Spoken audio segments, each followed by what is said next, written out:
Estás escuchando Milenio 3 por Aluka Nanica. Estaba durmiendo, me desperté y vi a mi hija sentada a los pies de la cama viendo la televisión. Y bueno, pues me tranquilicé mucho y seguí durmiendo. Y al día siguiente, a las 8 de la mañana, nos llamaron por teléfono que una sobrina mía se había suicidado. Enteré que se había suicidado a la 1 y yo al despertarme había mirado el reloj y había visto que era la 1. Y bueno, pues cuando volvimos a casa le pregunté a mi hija qué hacía viendo la televisión a esa hora y me dijo que ella no había estado viendo la televisión, nadie había estado allí viendo la televisión. O sea, estoy absolutamente convencida de que había visto a mi sobrina. 1:09. Buenas madrugadas, amigos. Hoy en el estudio 2 de la cadena SER, en nuestra nave del misterio, con testimonios como el que acabáis de escuchar, que francamente no son únicos, sino que ocurren a diestro y siniestro y en infinidad de localidades y países. No hay cultura, no hay religión, no hay sector o fenómeno fronterizo que nos diferencie en torno a los encuentros que muchos llaman visitantes de dormitorio, otros aseguran que se trata de apariciones casi místicas, revelaciones de algún tipo, ensoñaciones se llamaban antiguamente. Lo cierto y verdad es que palabras como las que traía Alicia, un oyente más de Milenio 3 desde Jaén, son idénticas a las que muchísimos otros amigos y amigas han sufrido en diferentes momentos de su vida. Muy pocas veces este tipo de sucesos rompen el círculo íntimo de las familias, de las personas muy allegadas. Claro, en un mundo como el de hoy, con la televisión, por ejemplo, frivolizando tanto sobre estos asuntos y que los ha maltratado tanto, es difícil decir yo lo vi. Por eso, un acontecimiento muy curioso de esta semana ha dado pábulo a que se hable de este tipo de apariciones, revelaciones, situaciones extrañas que uno vive en plena madrugada. Sé que hay mucha gente que ahora mismo está en la cama, en el dormitorio, tranquilamente, pues sintonizando la cadena SER, y esta noche puede ser bastante larga para bien o para mal, porque vamos a escuchar muchísima información. Estoy seguro que ya los oyentes, Carmen Porter, buenas madrugadas.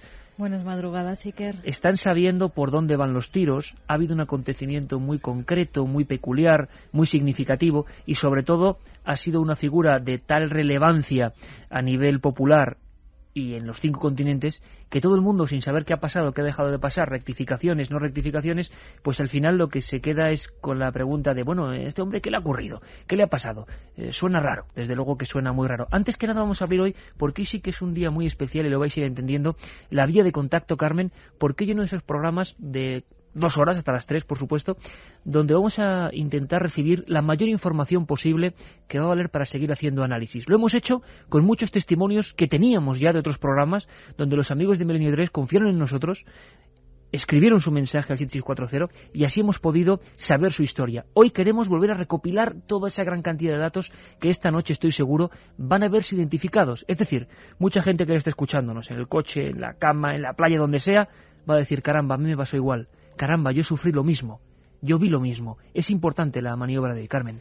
Claro que sí, que es importante siempre la opinión de nuestros oyentes y sus historias, sus casos. Además, muchos de ellos estarán viendo hoy las Perseidas. Qué mejor lugar que estar escuchando Milenio 3 y a la vez teniendo esa magnífica visión del cielo. O Lágrimas de San Lorenzo, ¿no? Una vía de contacto, 7640, palabra clave Milenio, espacio y lo que queráis. Vamos a hablar de visitas en el dormitorio. Muchos de los amigos que nos escribieron los tenemos aquí de propia voz para que nos cuenten sus historias y también queremos saber las de los demás. Vamos a hacer una especie de estudio de los contertulios, de los oyentes, de los amigos de Milenio 3 para ver si sacamos algo en claro. Se ha dicho mucho, se ha escrito mucho sobre estas presencias en las alcobas. 7640, palabra clave Milenio, espacio y lo que queráis, y vamos a sortear, Iker, 3 ejemplares de un tema que está relacionado también, el libro Contacto de Miguel Pedrero. 3 ejemplares para todos los que escriban a esa vía.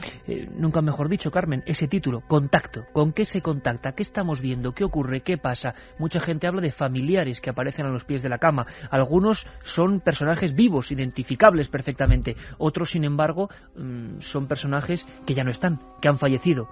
¿Cuántas veces hemos escuchado la historia de despertar repentinamente en la madrugada y observar, por ejemplo, un abuelo o una abuela? Es el caso tipo, el retrato robot que se ha repetido hasta la saciedad. La identificación con el padre o la madre de nuestros padres, que aparece repentinamente y quizá el mismo día en el cual ha fallecido. Médicos de todo tipo, psiquiatras, investigadores, han penetrado en este mundo que va más allá de los sueños. No seamos incautos.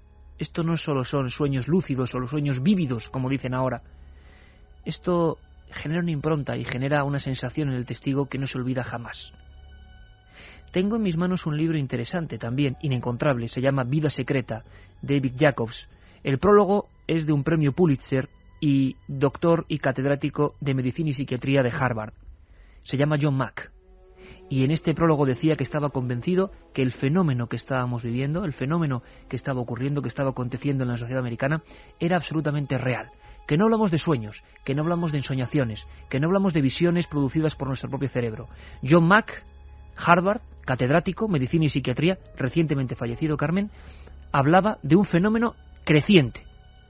Esto que tengo entre las manos es exactamente de hace 15 años. Ahora los sucesos son muchos más.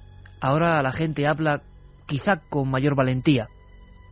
Hemos hablado con autoridades de la mente humana, del prestigio del doctor López Ibor, que fijaos qué nos decía cuando empezábamos ya a ahondar con él en el asunto de las apariciones dentro de nuestra alcoba. Hoy vamos a hablar esta noche, esta madrugada, de apariciones, de sucesos, de entidades, de visiones, de alucinaciones, lo que queráis llamarle, dentro de nuestra propia habitación, que se dirigen a nosotros, que muchas veces son precedidas de una voz, que en otras ocasiones somos nosotros los que por algún resorte desconocido despertamos y a los pies de la cama hay un niño que nos mira, o un anciano. Cosas que todavía no están claras, cosas que están entre dos mundos, cosas que siguen siendo inexplicables. Y escucharle a eminencias como don José Luis López Ibor hablar de fenómenos inexplicables, siendo él quien es reconfortante para Milenio 3. Evidentemente, claro que llegamos a dudar los médicos en muchas ocasiones, sobre todo si el médico tiene el suficiente sentido común para no creerse en posesión de la verdad. Sigue habiendo muchos fenómenos que son inexplicables. Entonces, intentar explicarlos por un afán de notoriedad o por un afán de conocimiento científico, pues no me parece que sea honesto.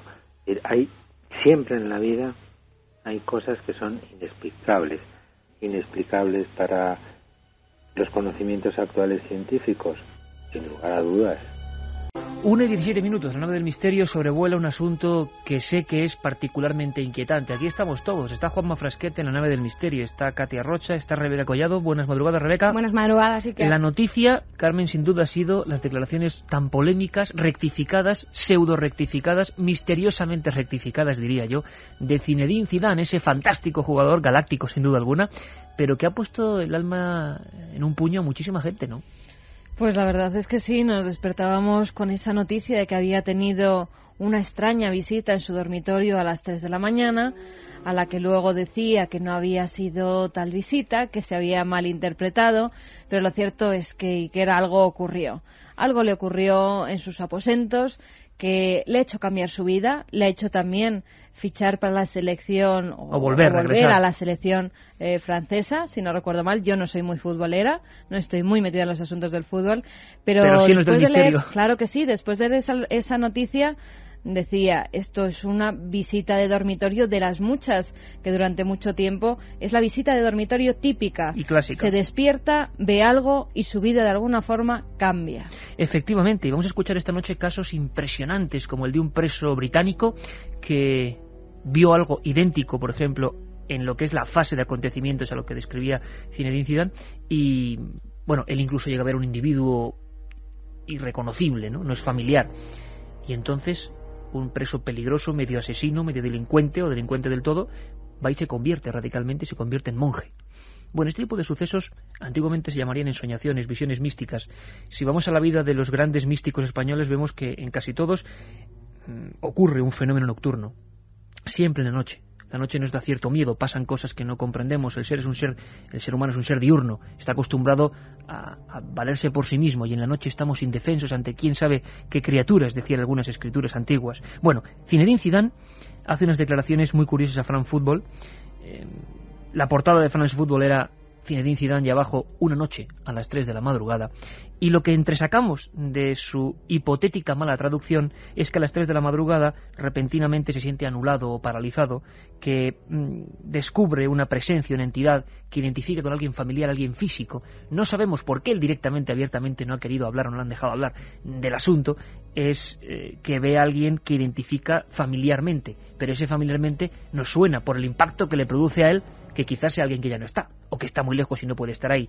Me desperté repentinamente a las 3 de la mañana. Es demasiado fuerte para decir la verdad de esto. Esta persona existe, pero viene de muy lejos. Es tan fuerte, tan místico y tan irracional, que hasta mi último suspiro no diré quién es. Quedaos con esta frase. Hasta mi último suspiro no diré quién es.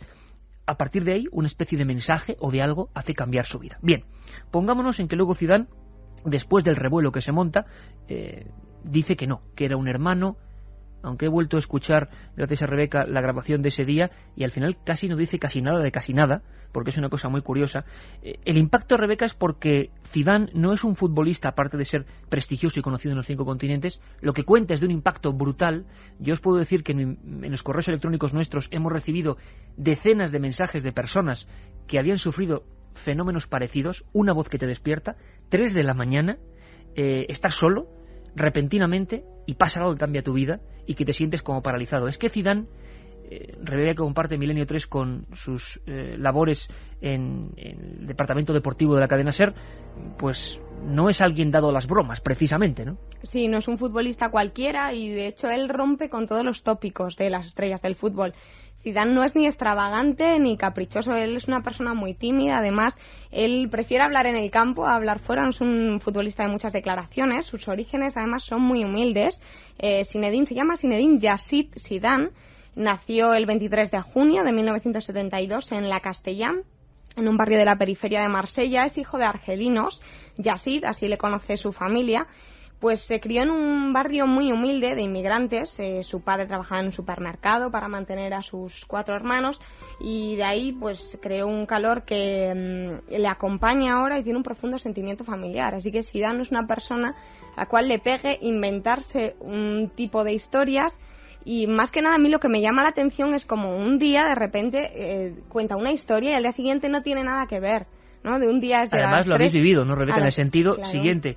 Hemos repasado la información minuto a minuto. Los compañeros de AS y también de la cadena SER que estaban allí han tenido acceso a la declaración original a France además Football. ellos ratificaron como al mediodía, ratificaron con Zidane que efectivamente esas declaraciones eran pues textuales. verídicas, y sí, eran textuales, y bueno, pues extraña, ¿no?, que horas más tarde todo sea al revés. Luego, fíjate, me he dado cuenta ahora, investigando para este programa, viendo todas las declaraciones, que él habla de que a partir de ahora, fíjate qué curioso, no va a centrarse en los amigos, sino en su familia, en sí mismo, interiorizar. Carmen, es curioso, es que es paso a paso todas las secuelas que aparecen después en una persona que ha sufrido una experiencia de este tipo, que aparecen documentos universitarios y psiquiátricos y de investigación que luego vamos a leer.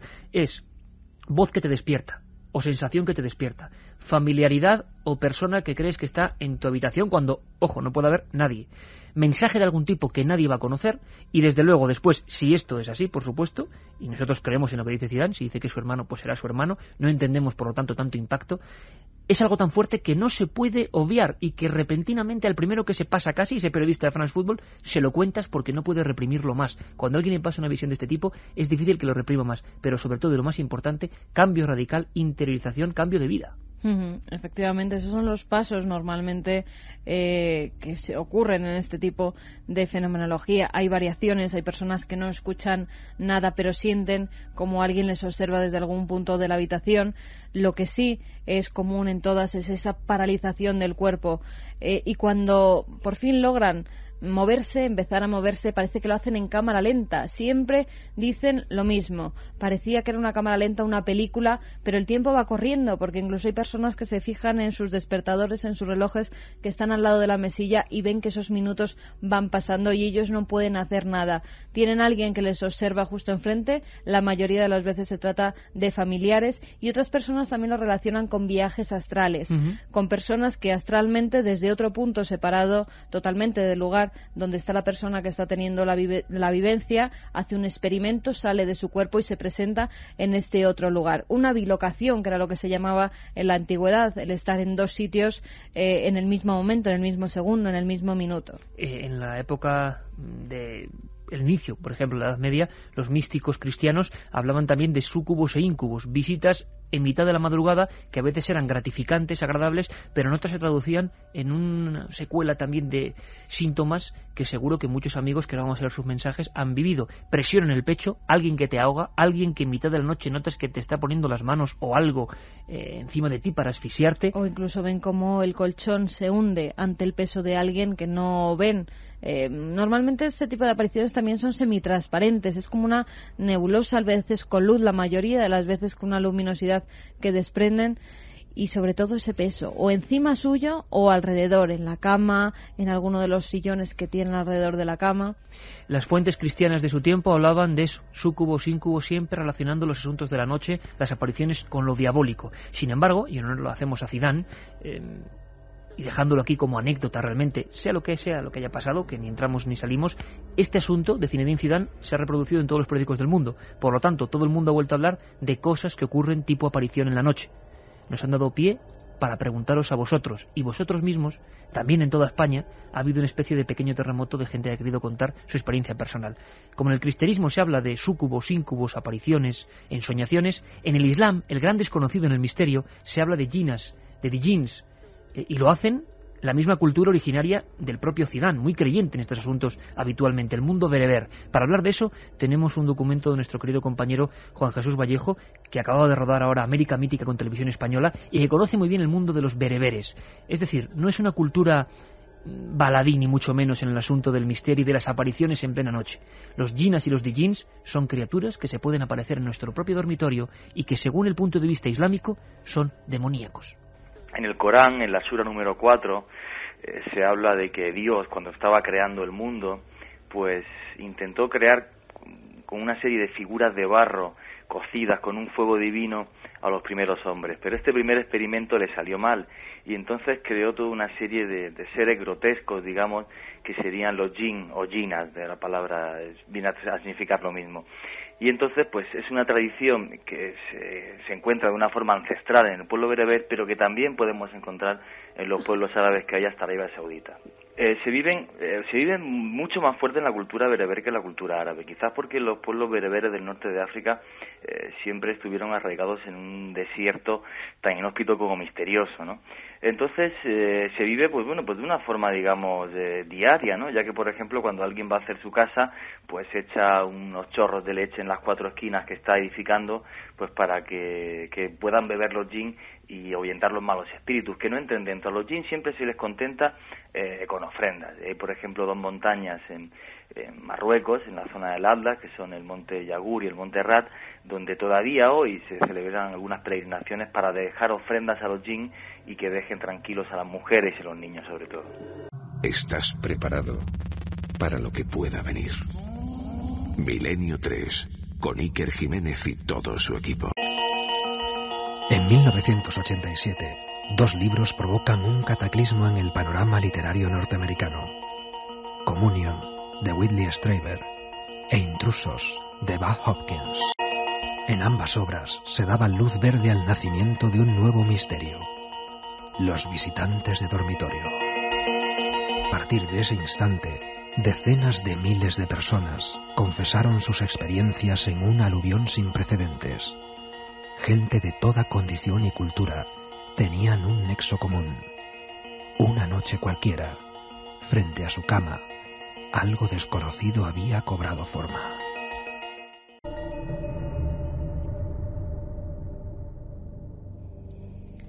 Vamos ya con mensajes de nuestros oyentes, de los comentaristas de Milenio 3, que nos llegan al 7640, ya lo sabéis, palabra clave Milenio, espacio y como siempre lo que queráis. Y recordar que sorteamos ese libro de Contacto de Miguel Pedrero. María desde Alicante nos dice: una madrugada sobre las 4 vi cerca de la puerta de mi dormitorio a un hombre vestido de negro que sonreía con maldad. Hombre vestido de negro, sonriente. Es muy curioso cómo era ese testimonio. ¿Quién lo hacía? María desde Alicante. Fíjate que luego vamos a ir escuchando de viva voz muchos documentos. Hay varios que coinciden, porque luego se podía hacer casi un retrato robot de lo que se aparece. En ocasiones podíamos hablar de figuras familiares, es decir, identificamos eso que está en nuestro dormitorio, que estamos en la fase medio de vigilia, medio de despertar, de dormir. Los expertos hablan de visiones hipnopómpicas, hipnagógicas, al estar a punto de estar en el terreno del sueño y al ir despertando.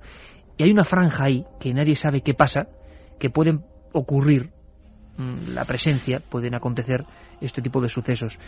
Pero la mayoría de las veces son figuras que pueden ser familiares, otras no. Cuando no, resulta que la figura vestida de negro, incluso con capa, a la antigua usanza, hay varios testigos que ven a un hombre que yo me imagino el impacto que es esto. A mí nunca me ha ocurrido, sinceramente. Pero pongo la mano en el fuego por mucha gente que sí le ha pasado. Despertarse repentinamente y ver una figura vestida con ropas antiguas, con ropajes antiguos dentro de tu dormitorio que sonríe. Varios casos. Hay algunos casos también en el 7640. Mi abuela, tras fallecer, vino a despedirse de mi mujer. Según me contó, mi mujer desprendía una luz hermosa e incomparable a ninguna fuente conocida. Hola, mi abuela también se apareció a mi madre en la hora en que murió. Mi madre despertó y la vio mirándola desde la puerta. De nuevo tenemos apariciones siempre desde la puerta, muchas veces, desde el umbral de la puerta, que muchos piensan, muchos aseguran que todo esto tiene en el fondo un mensaje subliminal de nuestro propio cerebro. Ver a tu abuela debajo del marco de la puerta y que coincida con la hora que ha muerto, muchos piensan, claro, que es un mensaje de la propia abuela, de la entidad. Los psiquiatras probablemente digan que es un mensaje inconsciente, sabedores de que estaba cerca ese momento de la partida de un familiar, y lo vemos en la puerta. Es decir, qué símil, ¿os dais cuenta? Como hacían los egipcios, debajo de una puerta, el umbral entre dos mundos, esa persona se va a marchar. Pero cuántas veces, mucho más que los abuelos, las abuelas son protagonistas de este tipo de vivencias. Si hacemos un escaneo de datos, que es lo que vamos a hacer esta noche, encontraremos muchísimos, mucho más que la madre, en los cuales la abuela, esa figura protectora muchas veces, es la que se aparece. Es curiosísimo. Mi madre vino a darme un beso, cosa rara, mientras dormía. A la media hora me llamaron para decirme que mi madre había muerto la noche anterior. Este tipo de sucesos que, bueno, le dejan a uno un poquillo helado, se repiten constantemente, y escuchábamos a esa mujer, a Alicia de Jaén, al iniciarse el programa, hablando de que se despierta y a los pies de la cama ve a su hija, mejor dicho, a su hija arrodillada, como viendo la televisión en otro cuarto. Al pensar que es su hija no le da mayor importancia y vuelve a acostarse. No era su hija. Y la noticia ese mismo día es que su sobrina se ha suicidado. Ella está convencida que era la imagen de su sobrina, o era un mensaje mental, o era algo de este tipo. Estamos en un terreno muy pantanoso, muy resbaladizo. Y como decía José Miguel López Ibor, bueno, pues la verdad es que son terrenos que rozan lo inexplicable. Para los científicos de verdad, no los que hacen el tonto por algunos programas y demás, los científicos de verdad, las eminencias, como este director de la clínica López Ibor, los psiquiatras de verdad, los investigadores, esto es un misterio auténtico y se tocan zonas que no podemos llegar, porque nadie sabe qué es el sueño, qué ocurre en esos umbrales, y mucho menos estas supuestas alucinaciones que nadie sabe realmente por qué se producen. Sobre todo, ¿por qué? Porque el testigo que las vive no está bajo los efectos de droga, ni ha descansado perfectamente, y no tiene incluso muchas veces creencias especiales. Gente completamente atea, descreída de asuntos como la reencarnación, se ha encontrado del espiritismo con este tipo de vivencias, y lo estamos viviendo ahora mismo, 1:33 en directo, con los mensajes que estamos viendo llegar a la pantalla. Desperté y al lado de mi cama había alguien vestida de blanco presionando con sus manos mis rodillas. Después de aquello no me han vuelto a doler, nos decía John desde Zarauz. Otro ejemplo, las vestiduras brillantes, blanquecinas, como tú decías antes, Carmen, una especie de luminiscencia que rodea a estos individuos que se aparecen repentinamente. ¿Por qué hay ciertos iconos? ¿Os dais cuenta? El asunto del hombre vestido de blanco, luminescente, o de mujer, no nos da tanto miedo. No nos impacta tanto, parece algo benigno. ¿Cómo está metido el blanco y el negro en nuestra cultura, en nuestro subconsciente? ¿Por qué nos ha dado un escalofrío a todos cuando hablábamos de la figura con capa o vestida antigua con ropajes oscuros? Mira, este que viene ahora no es muy normal y no es ni de una figura blanca ni de una negra, pero en cambio da miedo. Cuando era pequeña, una noche dormida, sentí como alguien me acariciaba los pies con unas uñas largas, pero del miedo no pude abrir los ojos. Bueno, 7640, seguimos recibiendo mensajes. Hoy es una noche de investigación porque con muchos de vosotros iremos hablando, como hemos hecho con los testigos que hoy toman la palabra. Por ejemplo, Esteban, desde Cáceres. Esteban nos cuenta brevemente, porque hemos seleccionado trozos concretos, testimonios concretos, para ver las cosas que pasan en este tipo de encuentros nocturnos, terrores nocturnos, lo llama la medicina y la ciencia, terrores nocturnos. ¿Quién no lo ha sufrido? ¿Quién a veces no ha vivido un sueño tan intrigante que le parecía seguir viviéndolo cuando se ha despertado? Esteban nos habla de dos fenómenos nuevos, agresión y parálisis. Y de repente noto como que me tocan el hombro. No hago caso, abro un poco el ojo, vuelvo a cerrar y digo, no, voy a seguir durmiendo. El caso es que ya la siguiente vez me agita. Pero va, yo sigo sin hacer caso, pienso que será mi hermana, mi madre o algo de eso, algo para molestarme, hacerme alguna perrería. Pero ya la siguiente vez ya es más fuerte, ya incluso me hace daño. Yo completamente despierto, me giro y veo pues a los pies de mi cama una figura nada parecido a algo que hubiese visto. Simplemente me miró, me sonrió y empezó a moverse de un lado hacia otro, casi bailando, sonriendo, y así en la niebla de la que estaba envuelto fue desapareciendo hasta que totalmente se desvaneció. Yo intenté gritar, intenté saltar de la cama, corriendo hacia la de mis padres, pero no fui capaz. Estaba completamente mudo, completamente paralizado.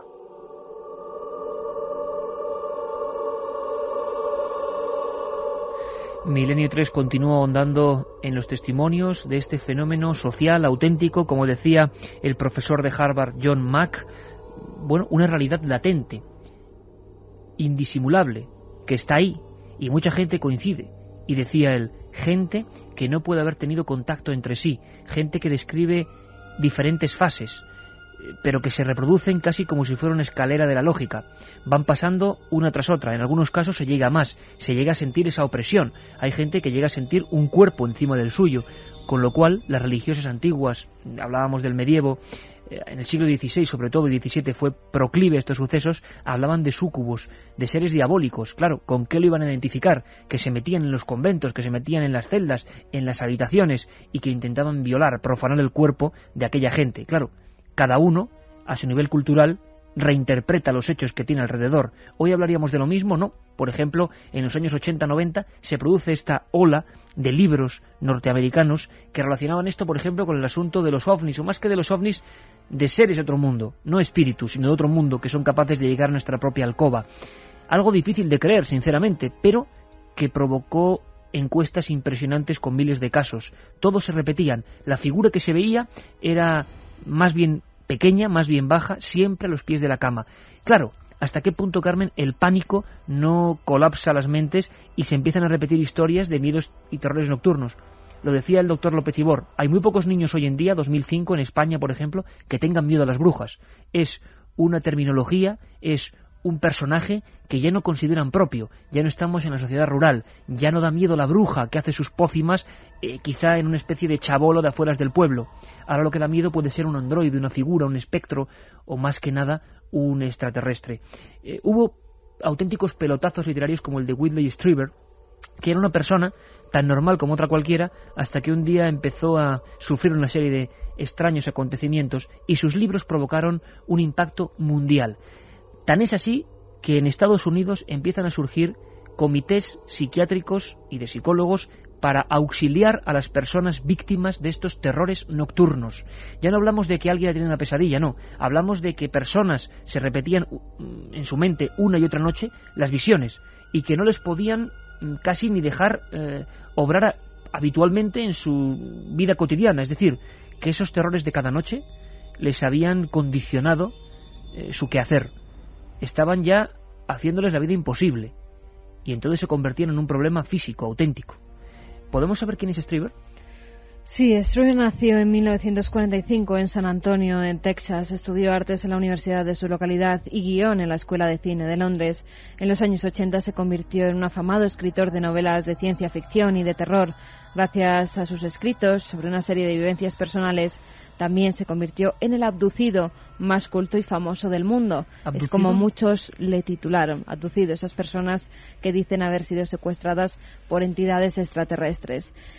Fue autor de libros como El ansia, El despertar de los lobos, Sacrilegio o Pesadilla. El 26 de diciembre de 1985, Strieber se hallaba en una cabaña en las montañas del norte de Nueva York, en compañía de su mujer, de su hijo y de un matrimonio amigo. Tras pasar una agradable jornada navideña, fueron a dormir y fue entonces Iker cuando comenzó a escuchar un extraño ruido en el salón. Se levantó para ver qué sucedía en el piso inferior y observó que la puerta de su dormitorio empezaba a abrirse. Acto seguido vio un ser pequeño, de ojos negros rasgados, cara ovalada y boca recta, que se acercaba hasta su cama. Se asustó tanto Iker que después hizo instalar en la cabaña un gran sistema de alarmas. Tenía una escopeta siempre a mano y revisaba los muebles y su cama antes de echarse a dormir cada noche. Relató sus vivencias en el libro Communion, una historia real, que se publicó en 1987 y fue traducido a casi todos los idiomas, llegando a vender más de 10 millones de ejemplares. En esta obra, por primera vez, se hablaba de visitantes de dormitorio. Según el New York Times, Communion alcanzó el primer puesto entre los bestsellers en pocos días, mientras que Intruders, de Bud Hopkins, del que luego hablaremos, ni siquiera figuró en la lista de los más vendidos. Más de 8.000 personas le escribieron contándole su caso. 8.000 casos. Esto le llevó a crear la Fundación Communition, que se dedicaría a recoger testimonios, investigarlos y además aconsejar a los testigos para saber cómo enfrentarse a este tipo de situaciones, qué hacer. Pero Iker, se ve que esta asociación no fue muy bien, o hubo también mucha polémica en torno a ella, porque al poco tiempo se disolvió.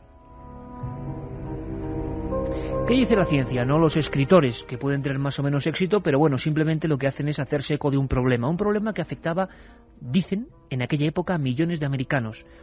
El impacto de esos dos libros hace que mucha gente vea en ellos un espejo, es decir, lo que me está pasando a mí estas noches en Utah, en Virginia, o donde fuera, pues resulta que es que lo traduce perfectamente este escritor. Por lo tanto, no soy el único. Esa sensación la hemos vivido personalmente por los envíos y escritos esta semana después de las extrañas declaraciones de Zidane rectificadas después. Es decir, da la sensación de que la gente quiere un clavo al que aferrarse, quiere una salida, una vía de escape para poder contar algo que pesa, que es difícil mantener en secreto. Por eso, a uno se le cruza un periodista en la vida de repente, pero a otros puede ser un familiar, una persona, se le suele contar, aunque luego uno se arrepienta y rectifique. Oficialmente estamos hablando de dos cosas: visiones hipnagógicas e hipnopómpicas. La descripción, lo hemos dicho, antes del sueño y justo al despertar. Lo que la ciencia dice es que lo más habitual es que pasen dos cosas: estamos tranquilamente durmiendo, estamos apaciblemente en la cama, y lo que aparece primero es una voz que puede decir nuestro propio nombre. Es nuestro nombre rebotando en las paredes de la habitación. Alguien nos llama, alguien dice Iker, alguien está preguntando por nosotros en mitad de la oscuridad. Es lo que nosotros entendemos en ese instante. La fase 2, a los que les ocurre esto, pues suelen pasarlo bastante mal, es después de esa voz, de ese contenido, la imagen prototípica de la aparición hipnopómpica, por ejemplo, la más cotidiana. Lo que dicen los doctores y quienes analizan este tipo de material psiquiátrico es que es una cara acercándose a gran velocidad a nosotros. Una cara que puede ser conocida, desconocida, que se aproxima muy rápido hacia nosotros. Un cóctel, la voz y la cara, difícil de soportar si estamos, por ejemplo, solos en nuestra propia casa. Pero mejor que yo os lo puede explicar otro doctor psiquiatra, José Miguel Gaona. Creo sin duda que su opinión y su análisis será mucho más cualificado. Vamos a aprender con él. De hecho, cuando uno está durmiéndose, existe, pues por así decirlo, una especie de desconexión paulatina de nuestro cerebro, de nuestra conciencia con la realidad. Y nuevamente, al despertar, ocurre el mismo proceso, pero al contrario, es decir, vuelve nuevamente a ejercerse esa especie de conexión.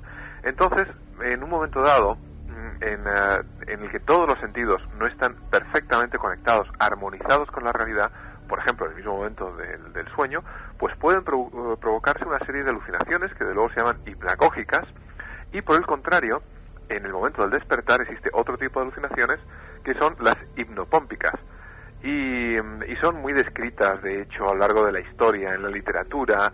Muchas veces se les ha atribuido, pues, alguna relación con fenómenos religiosos, con visiones, etcétera, pero forma parte de la fisiología del sueño. Pero en segundo lugar, uno de los temores, de los más profundos temores en un momento dado durante el sueño, desde luego, es, dado que nos encontramos con nuestra conciencia, con nuestras defensas en niveles muy bajos, es el que otra persona se haya aproximado al lugar en el que nos encontramos refugiados dentro de nuestro propio sueño. Esto sucede incluso con animales mientras están justamente en ese estado onírico.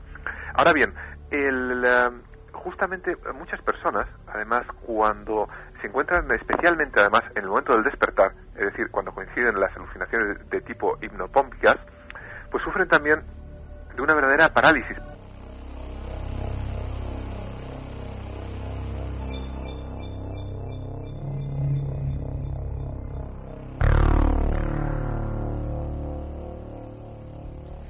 Vamos con más mensajes que nos llegan al 7640. Mi abuela vino a verme justo al año de morirse para que aceptase una oferta de trabajo.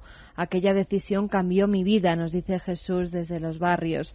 Me llamo Juan desde Málaga. A mí se me apareció una figura humana negra sin manos que desapareció poco a poco a los 5 minutos de observarlo. Hace unos 3 o 4 años me desperté de madrugada y vi una mujer con un vestido blanco que se acercaba desde la puerta a mí. Aun cuando lo pienso, se me eriza el vello. Soy Eva desde Valencia. De pequeña vi hasta 4 seres de luz, uno de ellos a los pies de mi cama observándome. Pasé mucho miedo. 2 de ellos se abrazaban. Hola Iker, una noche sentí perfectamente cómo alguien se sentaba en mi cama. Después sentí su cabeza sobre la almohada, girándola hacia mi cara. Terrorífico. La bisabuela de mi mujer siempre aparecía sentada a los pies de la cama, diciéndole hasta luego. Soy Juan Antonio desde Granada. Estaba en la cama y sentí como alguien se sentaba a mi lado, pero no había nadie. Este tema me está afectando. Quise olvidarlo, pero es imposible. A los 14 años, algunas noches, repentinamente y a la misma hora, algo me oprimía el pecho. Otro detalle muy interesante sobre el que, poner una cruz. La repetición sistemática de 1 hora. Y además suele rondar sobre las 3 de la mañana, en un umbral entre las 2 y las 5, pero sobre todo a las 3 de la mañana se repiten la mayor parte de los casos en informes que se hicieron, por ejemplo, en España. Yo tuve una parálisis del sueño y vi un contorno de hombre que se acercaba a mí. No podía ni mover los párpados, no sentí miedo y sí una sensación de familiaridad. ¿Podría tener alguna relación con los amigos imaginarios que dicen tener algunos niños? Nos preguntaba Vicente. Pues en la segunda hora vamos a hablar de eso, de los amigos imaginarios. ¿Os hacéis idea de lo que es hacer una ronda solo por un edificio a oscuras y escuchándoos a vosotros?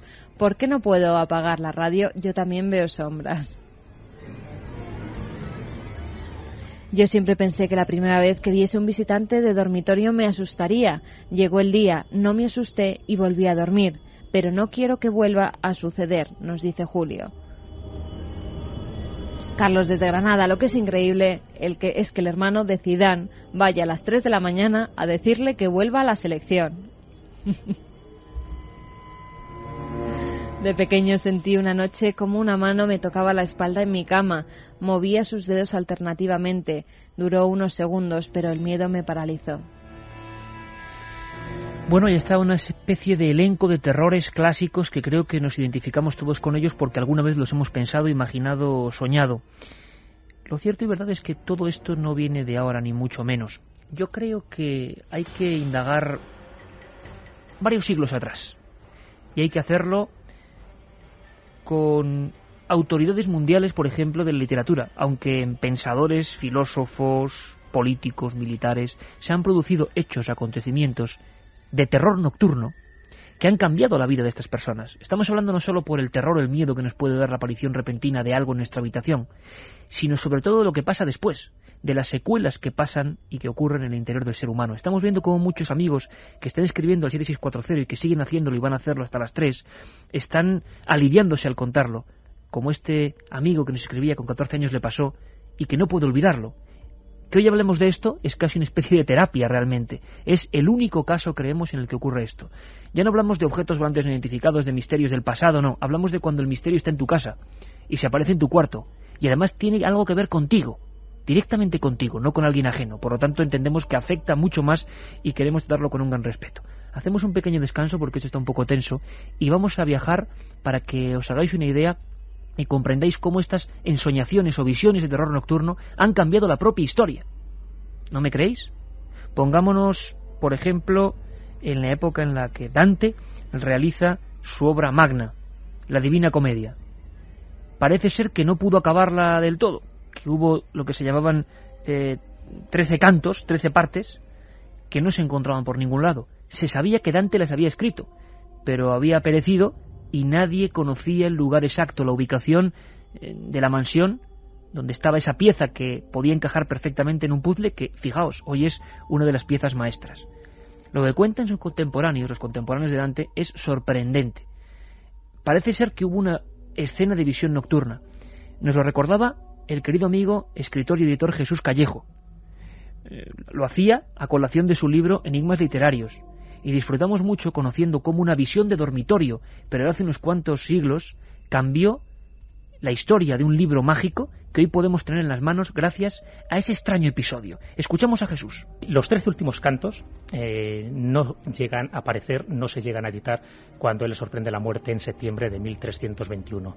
Y a partir de ahí se produce una pequeña revolución, porque claro, le querían mucho a Dante y querían mucho su obra, sobre todo el final de su obra, que es el paraíso, por cierto, porque empieza con el infierno, continúa con el purgatorio y termina con el paraíso. Bueno, nadie encuentra esos cantos y se sabía que los había escrito porque era una persona bastante metódica, también bastante sistemática en sus costumbres. No aparece por ninguna parte, y eso que buscan y rebuscan en su casa, en los lugares donde él frecuentaba, y nada. Tiene que aparecer su espíritu, su fantasma, 8 meses después de haber fallecido, y se aparece a su hijo menor, a Jacobo, para revelarle el lugar exacto donde están los manuscritos. Lo sorprendente es que el que lo cuenta es un coetáneo suyo, no estamos hablando de biografías 100 o 200 años después, sino que lo cuenta es Boccaccio, en la primera biografía que se hace de Dante Alighieri, y él cuenta con pelos y señales cómo 8 meses después de su fallecimiento se le aparece una figura resplandeciente, luminosa, a su hijo menor. Lo contaba Jesús y lo queríamos dramatizar. ¿Cómo era ese texto realmente? ¿Al hijo de Dante se le apareció la imagen, quién sabe si de su propio padre? ¿Ves, Carmen? Ya estamos con las imágenes familiares. Claro que era alguien físico, pero no estaba. Indicándole el sitio exacto donde permanecían los rollos con los cantos del final de la Divina Comedia. Algo impresionante, increíble, pero que cuentan sus coetáneos y dejaron escrito a modo de cronistas de su tiempo. El equipo de producción de la cadena SER quiso ponerse en las galas del legendario Boccaccio y comentar, como un periodista añejo, qué había ocurrido. Se rumoreaba mucho aquel suceso, qué había pasado, de qué manera se habían encontrado milagrosamente la parte que faltaba. Bueno, lo escuchamos. Contaba un valiente hombre de Rávena, llamado Piero Giardino, que pasado el 8º mes de la muerte de su maestro, una noche, cerca de la hora de los maitines, fue a su casa Jacopo, hijo de Dante, y le dijo que había visto en sueños a su padre, vestido de blanquísimas vestiduras y con una luz inusual en el rostro. Fue a él y le preguntó si estaba vivo, y notó que respondía que sí, pero en la vida verdadera, no en la nuestra. Preguntándole sobre su última obra, oyó como respuesta: sí, la terminé. A continuación, le pareció que lo tomaba por la mano y lo llevaba a la habitación, a su habitación, y le decía: aquí está lo que tanto habéis buscado. Milenio 3, en la SER. Son la 1:54, tenemos 27,8 grados y hoy, por cuestiones de logística, en esta casa estamos en el estudio 2, desterrados de nuestro querido estudio 1, pero haciendo el programa con muchísimo cariño, por supuesto. Mira, antes de acabar, porque hoy estamos siendo inundados, Carmen, de mensajes de 7640, ¿no? Sí, la verdad es que hay muchísima gente que ha vivido este tipo de experiencias y algunos incluso que por primera vez lo cuentan porque lo han hecho alguna vez a un amigo y se han reído de ellos y desde entonces no han querido volver a saber nada del tema ni a narrar en ningún momento esta historia que han vivido. Pues hoy, aquí en Milenio, por lo menos esta noche especial de verano, tenéis el entorno perfecto de respeto y creo que de solidaridad por parte de muchísimos oyentes para con vuestras historias. Aquí nadie se va a reír de nadie porque eso solo lo hacen los ignorantes. Pero me gustaría contaros brevemente un caso que a mí sí me impactó personalmente. Un caso que viví a nivel radiofónico y que siempre me dejó, bueno, pues bastante inquieto, bastante preocupado, porque la verdad es que nunca supe cuál era su enigma, cuál era su auténtica génesis. Me explico. En aquella época, hace unos 15 años, trabajaba junto al compañero Lorenzo Fernández en una pequeña emisora de barrio. Recibíamos también, muy de vez en cuando, y no como ahora, por supuesto, eran otros medios, otras posibilidades, un montón de mensajes, pero eran por carta. Uno de ellos nos impresionó muchísimo porque coincidía, era época, por supuesto, de sobre de papel, de sello, coincidía con otros amigos que habían ido enviando su información y era prácticamente calcada. Incluso recibimos alguna llamada telefónica que incidía en el mismo tipo de aparición. Era 1990 y desde luego nosotros tampoco teníamos una gran experiencia, ni mucho menos en estos asuntos. Nos quedamos, pues, encogiéndonos de hombros. ¿Qué es lo que ocurría? Pues lo cuento brevemente.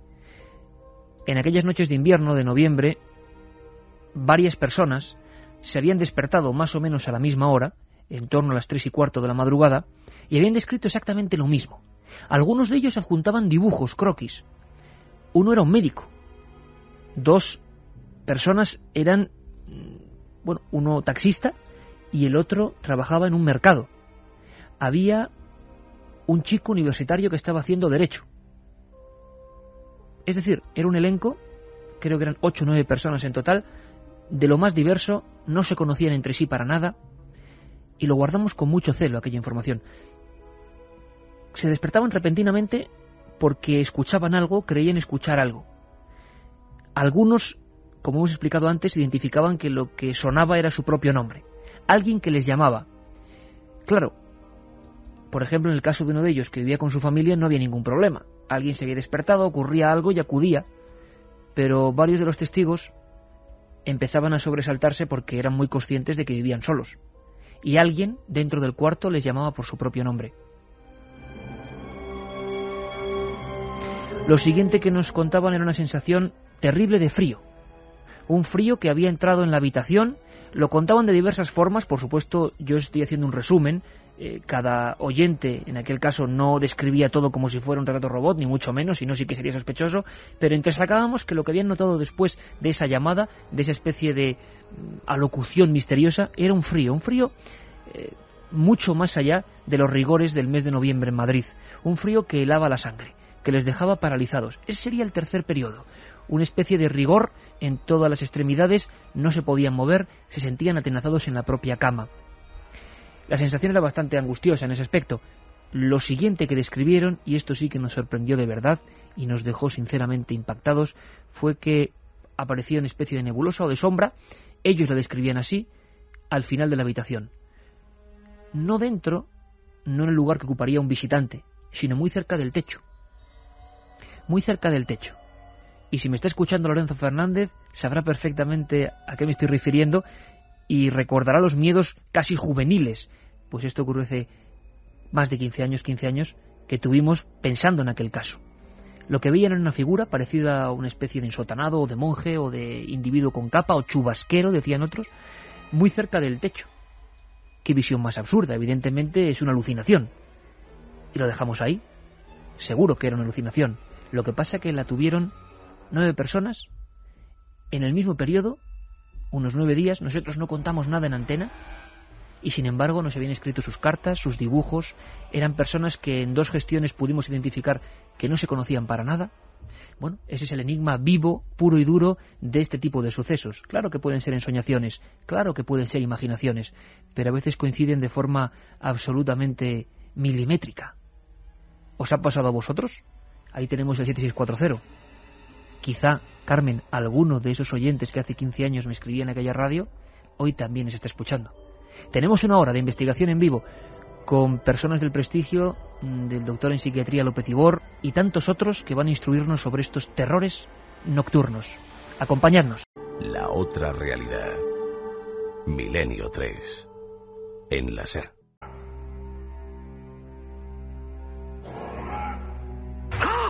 ¡Qué susto me has dado! ¿Qué quieres, Mi amiga Jody quiere que juguemos arriba.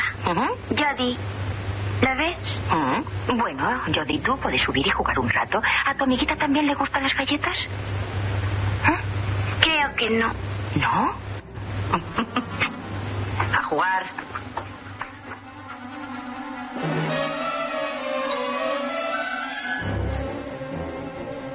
A veces los niños ven cosas que nosotros no podemos ver.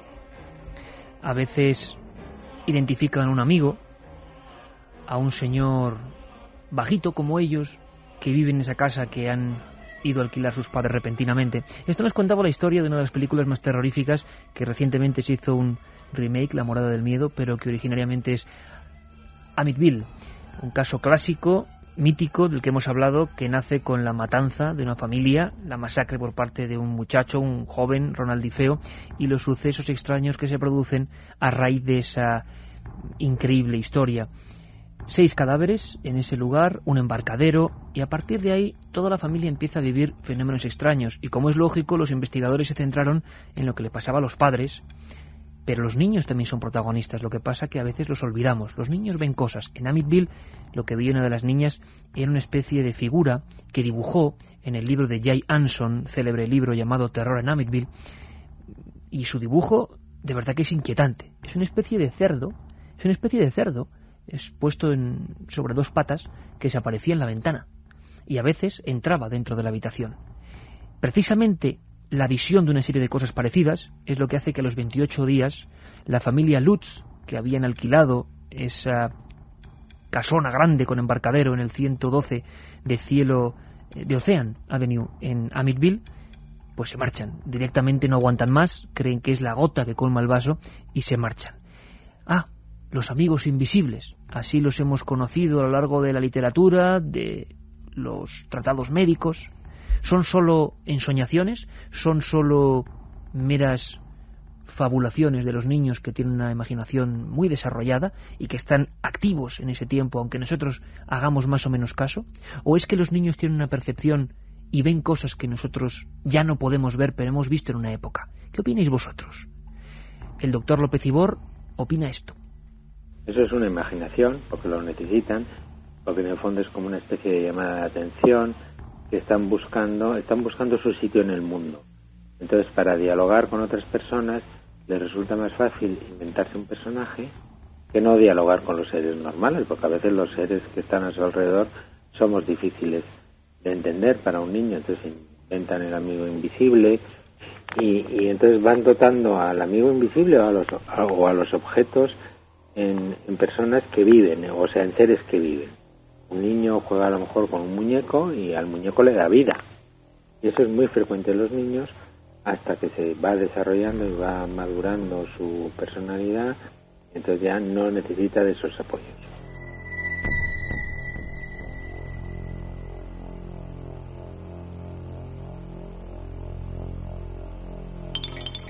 Milenio 3 en la SER.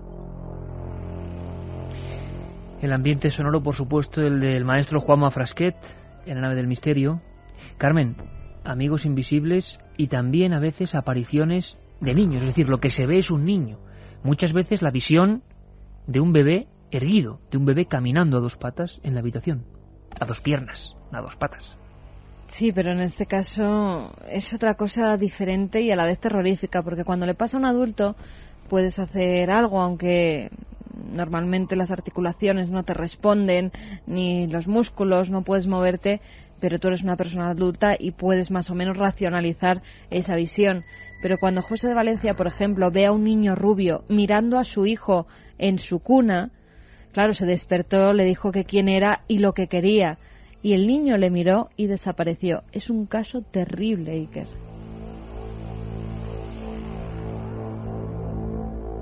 Son las 2:11 y pocas veces me ocurre que se me pongan los pelos de punta en antena. Dice Juan Maquel también. Un niño, o sea, el padre se despierta y lo que ve es un niño rubio mirando a su hijo en la cuna. ¡Qué visión! Si hubiera ocurrido hace muchos siglos, sería sin duda un súcubo, un íncubo, un ser diabólico que intentaba llevarse a ese niño. Por supuesto, ahora estamos en una época de ciencia, de investigación, no podemos creer eso. O a los fenómenos y al misterio le da igual lo que creamos nosotros. Los etruscos, la religión terrible, la cultura terrible que se enterraban sonriendo, con esas figuras maravillosas, la famosa sonrisa etrusca que tenía el gran San Pedro, bueno, pues creían que los niños veían cosas, estaban en contacto, tenían una fase del cerebro, de su mentalidad, de su espíritu, más desarrollada, más pura, y entonces veían las otras cosas, que a los 4 o 5 años se perdía esa conexión con ese mundo irreal o real, y ya el adulto ni siquiera acababa, en una fase de los 8 años, pues prácticamente no se acordaba de lo que había visto.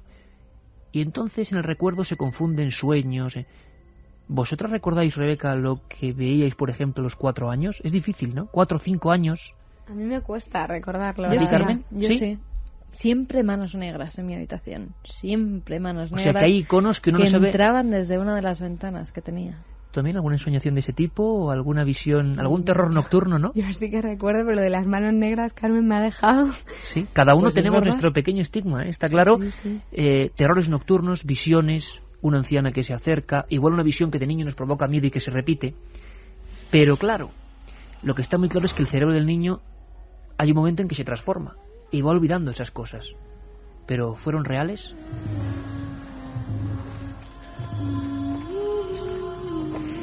Antes de que Rebeca nos cuente una pequeña información sobre el asunto del fenómeno en sí llamado amigo invisible y que podría explicar todo esto, quiero que escuchéis otro testimonio. Es Emma de Huelva. Tiene que ver con un niño que gatea. Yo estaba tumbada en la cama y mi niña estaba en su cuarto y yo estaba empezando a coger el sueño. Sentí como si gatearan por encima mía. Yo pensé que era mi hija y encendí la luz. Pues miré y no había nada. Incluso miré debajo de la cama. Digo, a ver si es que se ha bajado. Me asusté cuando miré y vi que la niña no era.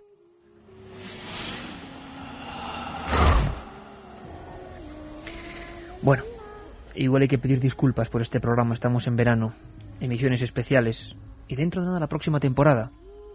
Lo malo es que en la próxima temporada también habrá algún programa como estos. Rebeca, vamos a ver, amigos invisibles de los niños. No sé qué has podido encontrar, si es un fenómeno que realmente, como decía López Ibor, se puede mantener el asunto de los sueños o hay algo más. Pues mira, en su habitación o en cualquier rincón de la casa, el niño, especialmente si tiene 3 o 5 años, juega y a la vez habla con alguien, le enseña sus juguetes, le cuenta cosas de la escuela o de la familia, se ríe, mantiene muchos ratos la mirada fija en un lugar concreto de la estancia. Su comportamiento es tan natural, se expresa de una forma tan auténtica, que todo el que le rodea tiene la impresión de que hay alguien presente junto al niño, que ellos no pueden ver. Esto es lo que se conoce, Iker, como el síndrome del amigo invisible. Son innumerables los casos de padres que acuden a consultar a psicólogos y psiquiatras infantiles. Muchos de ellos dan la explicación a este tipo de fenómenos atendiendo a la mente de los niños, una mente con acceso a planos de existencia desconocidos u olvidados por los adultos. Los consejos que dan los psicólogos son que se debe hablar con los hijos interesándose por esa historia, de modo que así se pueda analizar, verificar la lógica que tiene la historia y la realidad, para poder así distinguir entre fenómenos paranormales o si es solo fantasía de los niños. Hasta en tiempos de Sócrates hablaba de su amigo invisible y decía que desde mi niñez me acompaña por disposición del cielo un ser casi divino cuya voz me desaconseja algunas veces de hacer algunas cosas, pero que nunca me insta a realizar algo. Yo creo que todo esto ha puesto la carne de gallina de muchos porque es un fenómeno que hemos vivido, es decir, que nos suena. Y estoy seguro que habrá personas... ¿Esto no te suena un poco, Carmen, por ejemplo, al fenómeno cristianizado del ángel de la guarda también, de alguna manera? Un ángel, un niño idealizado, como ese niño rubio que nos ha puesto los pelos de punta, madre mía. Habría que llamar a ese... ¿Por qué no intentamos conectar con ese testigo? A José desde Valencia nos escribía. José desde Valencia, para ver si puede contarnos con más detalle ese suceso que nos ha puesto los pelos de punta. ¿Os parece, compañera? Gracias, Rebeca. Katy también se pone en marcha para intentar localizar a José de Valencia, a ver si quiere hablar, que igual no le apetece lo más mínimo y tiene todo su derecho. Pero es que hacía tiempo, Carmen, que una lectura de un mensaje no nos dejaba a todo el equipo absolutamente patidifuso, si se puede decir. Por cierto, hay varias historias que sí me gustaría contaros y que tienen que ver con cambios radicales de vida. Pero antes vamos a escuchar algo sumamente interesante que tiene que ver con el cambio radical que se produce en un delincuente. Lo hablábamos antes.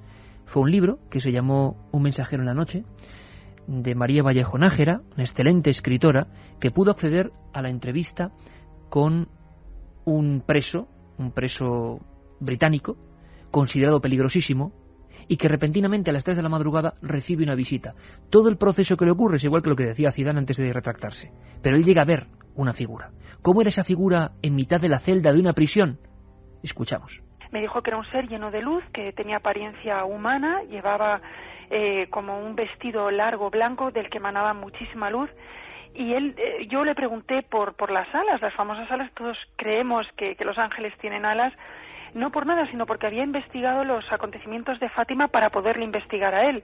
Y los 3 niños, Jacinta, Francisco y Lucía, decían que el ángel que ellos veían tenía alas. Y él me dijo que no, que lo que veía era un haz de luz tremendo en las espaldas y que por eso podía, a ojos de un niño, podía parecer que fueran alas. Pero en el caso de Albert Wensmore, mi protagonista, era un ángel clarísimamente. También, Carmen, habría que decir que la creencia particular de Vallejo Nájera también impregna todo esto, y es una persona muy católica y que cree que no puede ser otra cosa más que un ángel. El aspecto sí era un ser lumínico que se repite en muchos casos, ¿no? Sí, hay muchos casos, sobre todo dentro de la mística, a la que antes hacíamos mención, esas apariciones que o eran angélicas y celestiales o todo lo contrario, eran demoníacas, e incluso algunas monjas, algunas religiosas las atacaban en su celda. Una de ellas era, por ejemplo, María Luisa Zancajo de la Mata, en la que había monjas que estaban en el mismo convento de Albacete con ella y decían haber sido testigos de cómo una mano invisible arrastraba del pelo a esta religiosa y la arrastraba y zarandeaba por toda la celda. Había muchas personas que habían sido testigos de ello. La tiraba del pelo, iba con el pelo, además veían cómo ese pelo estaba estirado hacia atrás, como si una mano invisible lo estuviera sujetando. Iker. Bueno, una historia que ocurrió en España, en Albacete. Esta ocurrió en Inglaterra, decimos. Cambió la vida radicalmente de esta persona, de este criminal que de repente, a raíz de lo que ocurriese en esos minutos, tampoco se puede medir muy bien el tiempo en esos instantes, y lo entendemos, ¿no? Yo creo más bien que uno se mete en una burbuja donde el tiempo y el espacio no tienen sintonía alguna. Pero cambió tanto la vida de este individuo, nos lo cuenta la autora, María Vallejo Nájera. Él era un preso muy inteligente, muy peligroso, muy agresivo y muy violento. Era un cóctel molotov dentro de la cárcel.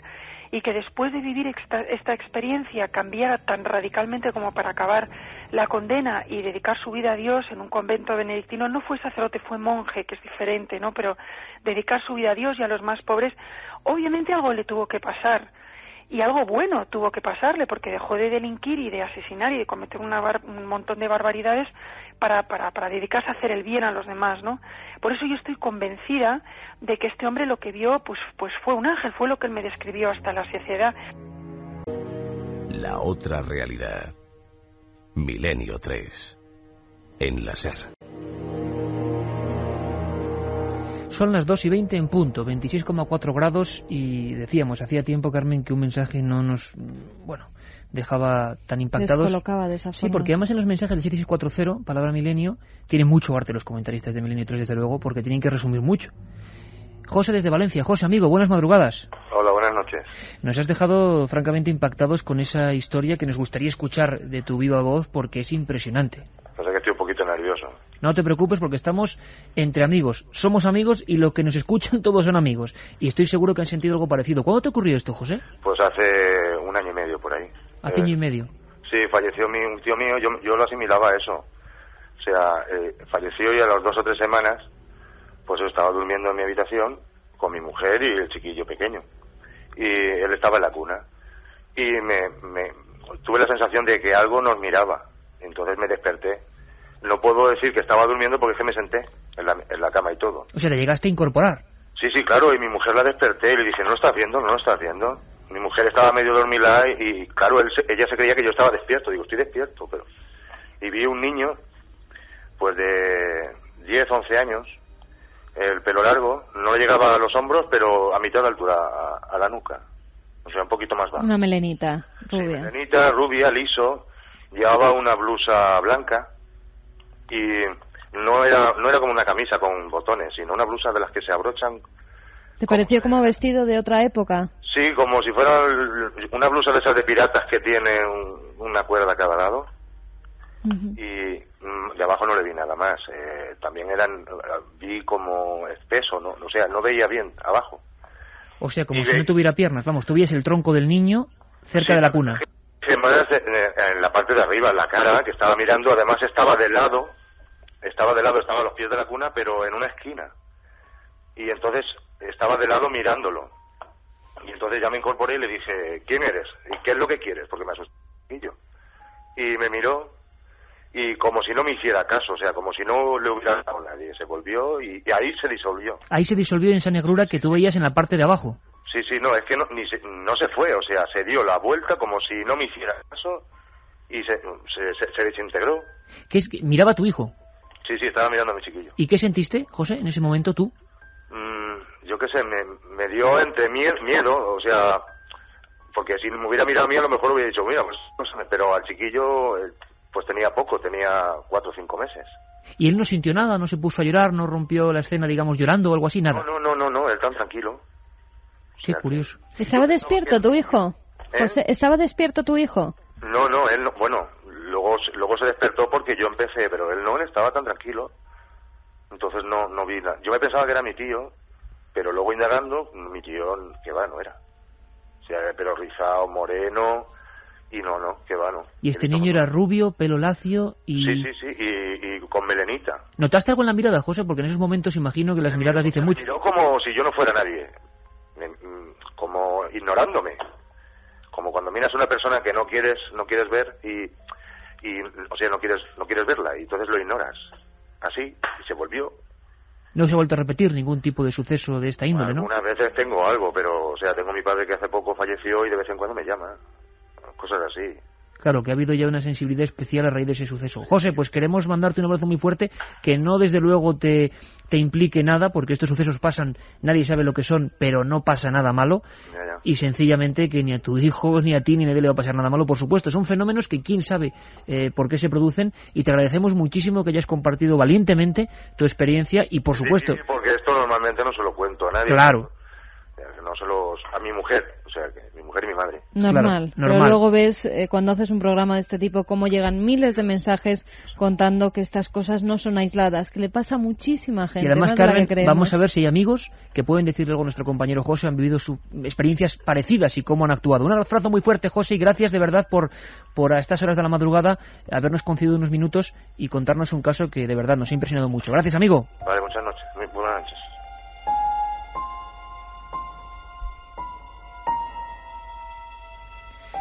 Va a ser difícil olvidarnos de este mensaje, ¿eh, Carmen? Yo creo que es uno de los mensajes del año por la forma en la que lo ha contado y cómo lo ha escrito, ¿no? Y sobre todo por la visión. Él se llega a levantar, no estamos hablando de un sueño. O por lo menos si es un sueño en el que él se levanta, pero claro... Bueno, ante todo un abrazo muy fuerte, no hay que alarmarse nunca, son hechos insólitos que ocurren, que nos pueden ocurrir a cualquiera. Me gustaría saber, 7640, regalábamos el libro 3 ejemplares de Contacto de Miguel Pedrero, del Archivo del Misterio de Edad, un fantástico libro que de alguna manera ahonda en esta historia de con qué contactamos. Vamos a escuchar ahora a Marc. Nos trae de nuevo un elemento importante. 2. Muchas veces los que ven estos fenómenos, los que los sufren, son personas en situación de crisis existencial, crisis económica, crisis de preocupaciones, y de repente aparece un familiar que les calma. Escuchamos a Marc de Barcelona. Me apareció pues mi abuela. Además entró por la puerta tranquilamente, se sentó en el sofá, yo estaba solo, en un sillón que había, y evidentemente pues yo le pedí ayuda para salir adelante. Y ella me dijo, muy tranquila, que no necesitaba ayuda, que me iba a salir adelante, que solo venía a hacerme compañía. Y yo desde luego no pasé miedo, ni me asusté, ni nada. Milenio 3 en la SER. Sube, baja, anda, corre, para, ordena, estudia. En el día mandan todos. En la noche mandas tú. La noche es para la libertad, la amistad y la fiesta. La noche es para los búhos. Entra en su magia con Licor 43. Búho 43. Nadie sabe más de la noche.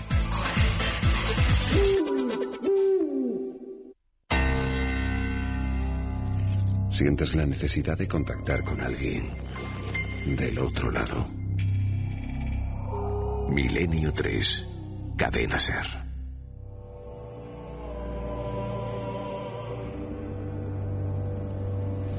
Decíamos, y hemos hablado varias veces, del profesor de Harvard, John Mack, que falleció recientemente y que fue uno de los pioneros en hablar de este síndrome o de estas visiones.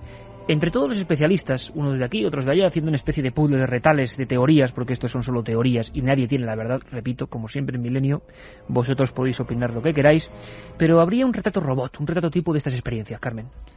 Sí, bueno, ya hemos dicho que los visitantes de dormitorio pues se llama así a las apariciones anómalas que han tenido lugar mientras la persona que las vive se halla en su cama y ve justo antes de dormirse o justo después de despertar una extraña figura por la que normalmente se siente observado.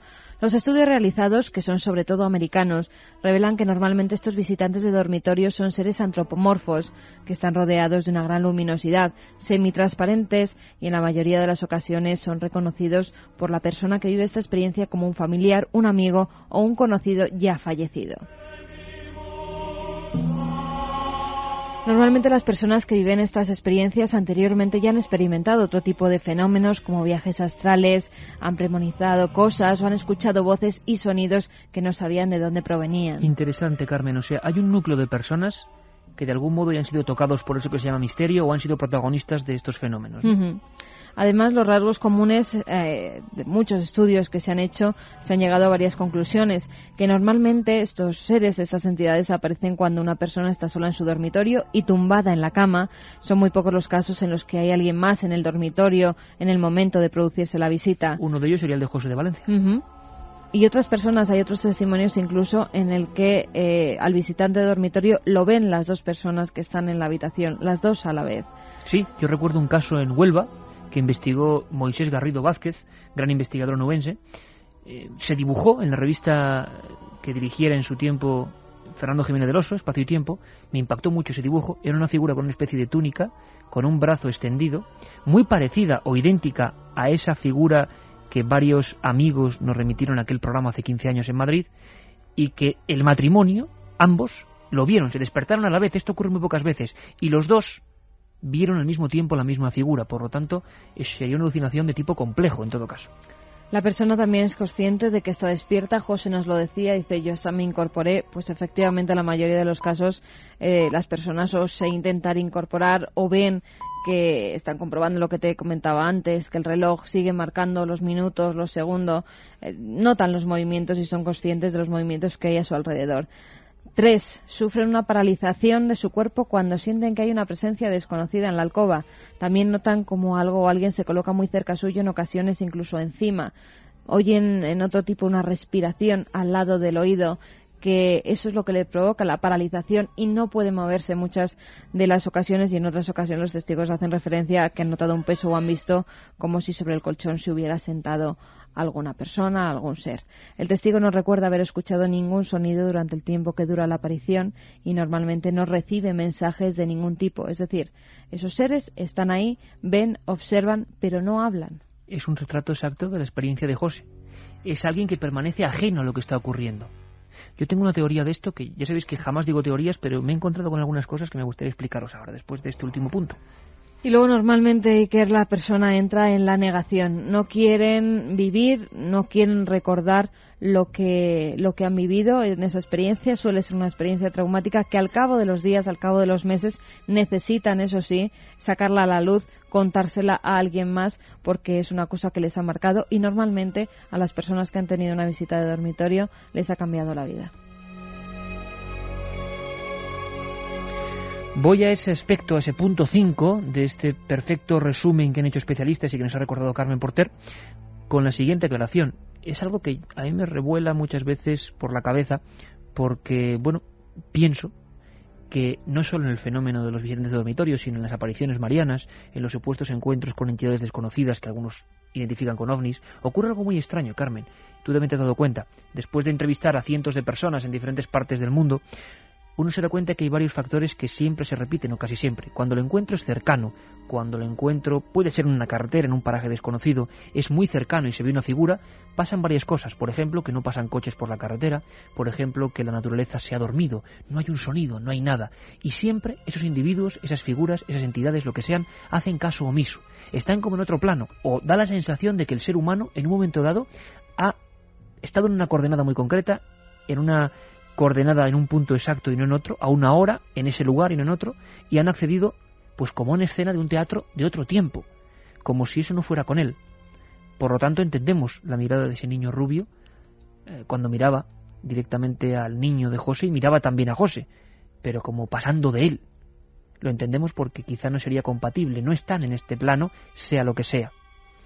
Los testimonios, Carmen, son muy diversos, pero López Ibor, el doctor psiquiatra López Ibor, autoridad en la materia, por supuesto, donde las haya, hace una reflexión muy interesante. ¿Por qué todo esto suele pasar de noche? Suele, porque no siempre pasa de noche, pero casi siempre ocurre en plena nocturnidad. Bueno, él se refiere al miedo cerval del ser humano desde que es individuo a las sombras, a lo nocturno, a lo oscuro. Es un mundo al que no estamos adaptados, que siempre nos provoca miedos, terrores, pesadillas. El ser humano, el primer hombre, cuando ve desaparecer el sol, cree que se acaba el mundo, se llena de terror, entonces ese terror le desaparece cuando vuelve a aparecer otra vez el sol por la mañana. Esa es una reacción que tenemos los seres humanos, pero que también lo tienen los animales. Es decir, esas reacciones que son a veces mezcla de cosas fisiológicas, físicas, lo padecen también los animales. Resulta que se ha descubierto sueños que son innatos, que son biológicos, es decir, que aparecen sin saber por qué, porque se han heredado. Eso lo explicó muy bien Lorenz, premio Nobel, explicándolo pues con unos pájaros que entonces los cogía el huevo, lo criaba el huevo, nacía el pollito, entonces le ponía la imagen del agresor de ese pájaro. Pues si era un mochuelo, por poner un ejemplo, pues le ponía un águila. Entonces veía que sin haber visto nunca un águila, el mochuelo se angustiaba, aleteaba y tenía las mismas reacciones en el fondo que el ser humano.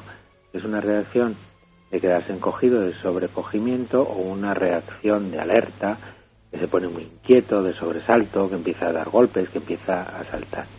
Es decir, también en el ser humano hay sueños que deben de ser, por así decirlo, innatos. Sueños de contenido que son innatos y sueños que son culturales, porque evidentemente hoy los niños tienen miedo a otras cosas que los niños de hace 30 o 40 años.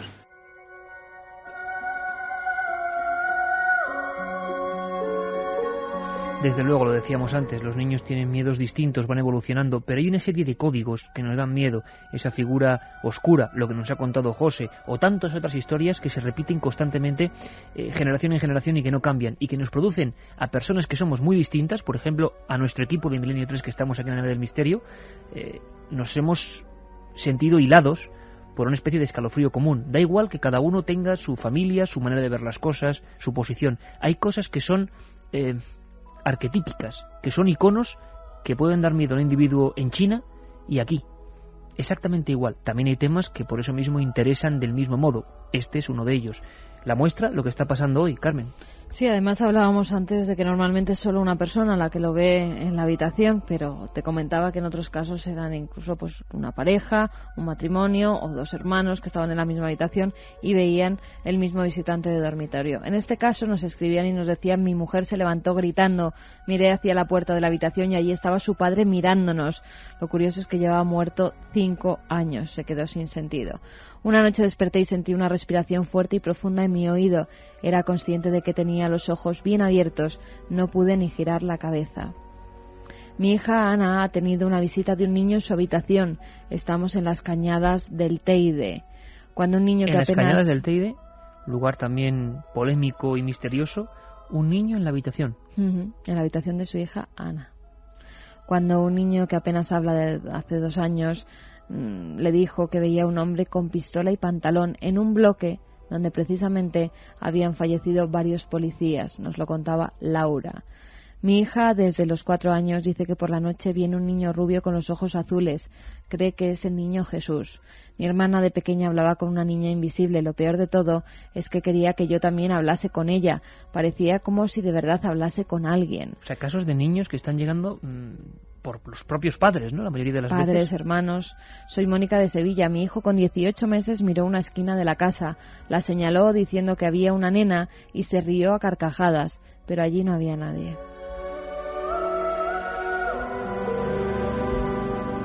Luis hace una reflexión que está muy bien y dice: si un niño dice ver a un amigo invisible, los adultos dicen que son invenciones o fantasías. Si lo dice un adulto, se dice que está enfermo. Curiosas reflexiones, siempre todo antes de, por lo menos, preguntarse qué fenómeno genera eso. Lo que acabáis de contar de la nube blanca en el techo me ha pasado a mí y no podía mover ni hablar, y también como si se tumbaran encima de mí varias veces. Estuve trabajando en la ludoteca de un hospital y un crío predijo su propia muerte diciendo que había venido un ángel a buscarlo. Esa noche murió. Hola, soy José y yo también veía manos negras y me hablaban. No es agradable recordarlo. Muchos amigos también de La Rosca que van en sus camiones en esta noche y que se la estamos dando la noche, que no hacen más que mirar al asiento del copiloto. Mi prima tenía 2 amigas imaginarias, Tali y Juli. Un día la encontré pataleando en la bañera, peleándose con ellas. Ese también está fuerte, en la bañera, peleándose, porque en muchos casos son de un carácter casi agresivo. Seguimos porque es que hay un montón de testimonios y hoy un poco los protagonistas siempre lo sois, pero hoy más que nunca se está demostrando vuestra voz, vuestro testimonio, vuestro envío, vuestro mensaje es importante, porque de aquí puede salir una cantidad inmensa de documentación para empezar a estudiar el fenómeno, incluso con estadísticas. Con todo lo que nos está llegando, como hemos hecho con las visiones de carretera, podemos establecer una serie de pautas que, claro, para los investigadores como nosotros es maravilloso, porque pocas veces en España se está produciendo o se ha producido lo que está pasando ahora mismo en esta pantalla que tienes aquí, Carmen, y que está delante de nosotros. Gente de toda condición, de toda profesión, de toda cultura, de toda región, que están siendo hermanados por algo que les está pasando, que les ha ocurrido a ellos o a familiares o a hijos. Escuchamos antes un testimonio vivo, ¿te parece? Es Inés y nos habla de un fenómeno que también inquieta, cuando lo que aparece no tiene una relación directa con nuestro entorno más cotidiano y más familiar, cuando lo que aparece, por ejemplo, está disfrazado o embozado en antiguos ropajes. Estaba tumbada en la cama, relajada antes de dormir. Apareció como la silueta. Lo que me impactó así fue como que también dudaba, digo, bueno, ¿lo imaginaré o no lo imaginaré? Era que la indumentaria que llevaba, esta figura así masculina, era antigua. Era una especie de capa y una especie de sombrero. Mi parte así más consciente dijo, bueno, pues intenta comunicarte con él, pero me quedé paralizada de terror, no podía articular las palabras, entonces hizo así como un gesto y desapareció.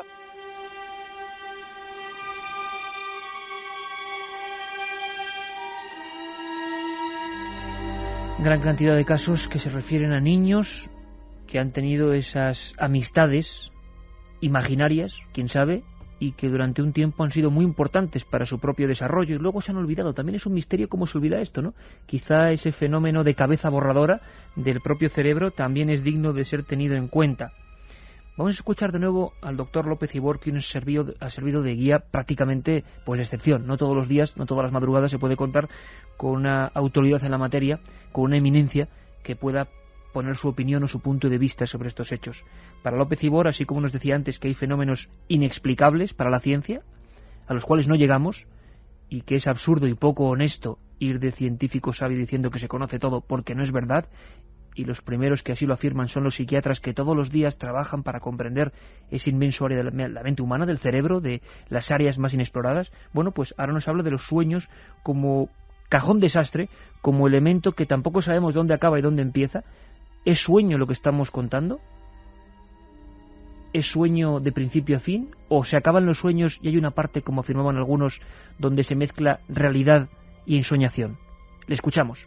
Esos sueños a veces se les han dado un contenido especial, que decían que estaba ligado al subconsciente, etcétera, etcétera, pero hoy en día las cosas no están tan claras. Es decir, todo el mundo sueña y todo el mundo tiene una cantidad de sueños extraordinariamente ricos.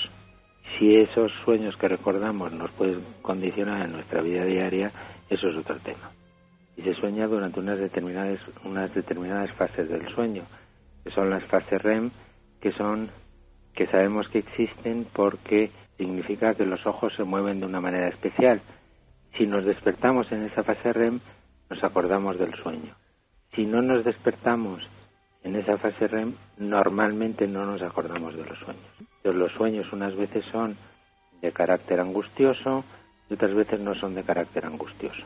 Que normalmente no se repiten con una frecuencia tan importante como para condicionar al individuo. En algunos casos sí, un sueño repetitivo angustioso pero eso está más ligado a que la persona está angustiada porque sí. La otra realidad. Milenio 3. En la SER. Pues Iker Jiménez y todo su equipo estamos aquí realmente todavía sorprendidos por muchos de los testimonios directos, vivos. Hay más. Pero antes sería interesante porque nos estamos refiriendo a personas que, claro, no tenéis por qué conocer. Esto es de formación profesional de los investigadores. Y yo llevo varias referencias a John Mack, premio Pulitzer y director de cátedra de psiquiatría, psicología en Harvard. No es un cualquiera y realmente prologó libros que fueron importantísimos de cara a una nueva ola que expresaba también la existencia de un síndrome novedoso, el síndrome de agresión nocturna incluso, fenómenos que llegaban ya a ser peligrosos para la integridad física del individuo que lo sufría. Vamos a conocer, aunque sea por encima, a John Mack. Carmen. John Mack nació en Nueva York en 1929. Se licenció en medicina escogiendo la rama de psiquiatría en la Universidad de Harvard. Atendía el Hospital Cambridge y fundó el Centro de Psicología y Cambio Social. Como bien decías antes, Iker, en 1977 recibió el premio Pulitzer.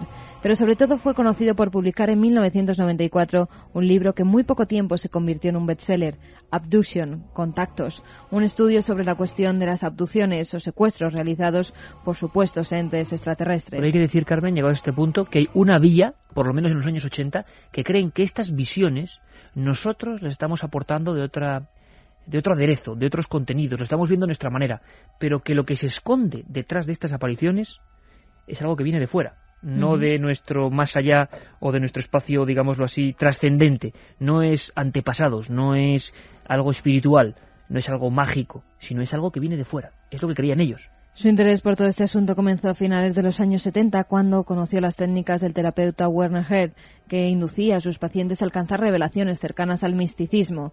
Mack estudió todas estas técnicas de sugestión y llegó a formar parte del consejo directivo de la entidad presidida por Heard. Pero en 1990 se vería atrapado por otro tema que incluso le haría dejar eventualmente la medicina, el tema de los ovnis, y dentro de este sobre todo los relatos de personas que aseguraban haber sido o haber tenido algún contacto con seres dentro de sus habitaciones. En esa época conoció a Bud Hopkins, al que acompañó en muchas de las sesiones hipnóticas a supuestos abducidos y también a personas que habían tenido experiencias de visitantes de dormitorios. Al cabo de unos meses, Mack decidió experimentar él mismo con la llamada terapia regresiva para despertar los recuerdos en personas pues que habían vivido algún tiempo perdido, que tenían en su mente un tiempo perdido o que querían recordar lo que había pasado en determinado momento en sus habitaciones. Se quedó perplejo con los testimonios recogidos y se asoció a MUFON, una asociación pro-ovni norteamericana que pronto fue uno de sus directivos. En 1993 fundó el programa de investigación de experiencias extraordinarias, que era un grupo de autoayuda especializado en personas precisamente que habían tenido este tipo de experiencias. O sea, grupos de autoayuda para intentar calmar o saciar o de alguna manera ser un bálsamo para esas personas que habían tenido experiencias traumáticas. Efectivamente. Y hace poco nos dejó. Sí, hace poco murió atropellado, además de una forma que dio mucho que hablar. También los círculos conspiranoicos dijeron que podía haber sido otra cosa y no un accidente. Como se dijo, fue atropellado por un automovilista imprudente que al parecer conducía ebrio. Caramba, en octubre 27 del 2004... En septiembre, un automovilista, justo cuando John Mack va a dirigirse a dar una conferencia, una ponencia sobre este asunto para contar sus últimas investigaciones, y falleció. Un abrazo para John Mack allí donde se encuentre. Sonia, desde La Coruña, nos enviaba su testimonio, lo grababa nuestro equipo, y decía una frase de esas que también se va a quedar en la mente de muchísimos amigos que esta noche, depende de dónde se encuentren, y por cierto, mando otro abrazo a los amigos vigilantes, miembros de seguridad, personas que están en hospitales, personas que están en gasolineras, porque sabemos lo que se pasa. Toda la gente que trabaja de noche. Exacto, y que está sola sobre todo. Que además, aunque estén pasándolo muy mal, no apagan, los tíos, y se lo agradecemos, vaya que sí, son nuestra energía. Bueno, pues Sonia de Coruña decía una frase digna, como decimos, de reseñar en nuestro cuaderno particular del programa de hoy. Alguien vela por ti. También hay que dar ese enfoque. No todo es tan tenebroso. Muchas personas han vivido la experiencia dura, desde luego, de ver cómo algo aparece repentinamente en su sueño o en su realidad, cómo algo se sienta en el propio colchón, cómo ese colchón cede por el peso, cómo lo notamos y despertamos. Allí aparece alguien, pero en vez de terror hay sensación de que eso, alguien vela por ti. Estaba acostada de lado, pero no estaba dormida todavía, y en esto que noto que a mi espalda es como si alguien se sentara encima del colchón a mi altura, pero de espaldas a mí. El colchón se hundió, se tensó un poquito la sábana del peso, yo me eché un poquito para atrás, ¿no? Y yo pensé que era mi hermana, y digo, Leti, ¿qué quieres? Me giro y en la habitación pues no había nadie, es decir, la habitación seguía cerrada, la puerta cerrada, y lo que es la impresión que a mí me dio, pues no fue una impresión de miedo, ¿no? Era una sensación de confianza, de como que alguien vela por ti. Se me vino a la cabeza mi abuela, que era una persona que me quería mucho, que me protegía mucho, que ya falleció hace muchos años. Me dio tranquilidad, si no fue algo que me preocupara.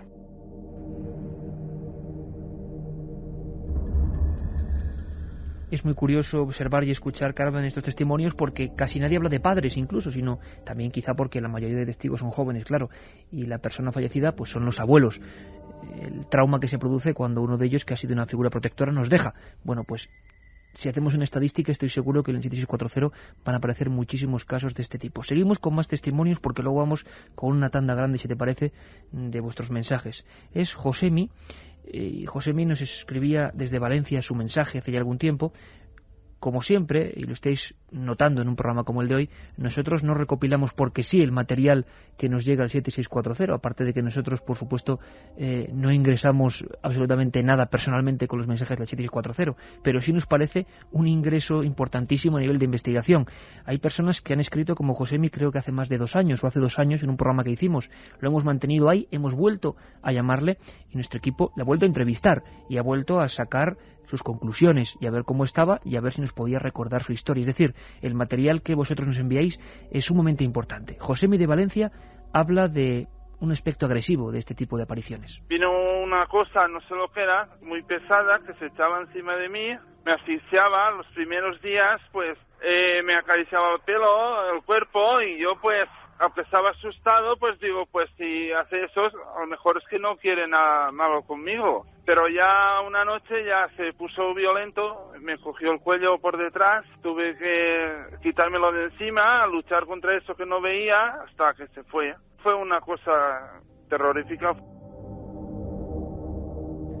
Una cosa terrorífica, una cosa que tiene origen en nuestro cerebro, pues en muchos casos estoy seguro que así será. La percepción que tenemos de la vida, de nuestros fracasos, de nuestros éxitos, de la situación de lo que acabamos de realizar, de si estamos contentos, de si la conciencia nos acuchilla. A veces la conciencia igual se comporta como uno de estos individuos imaginarios o no.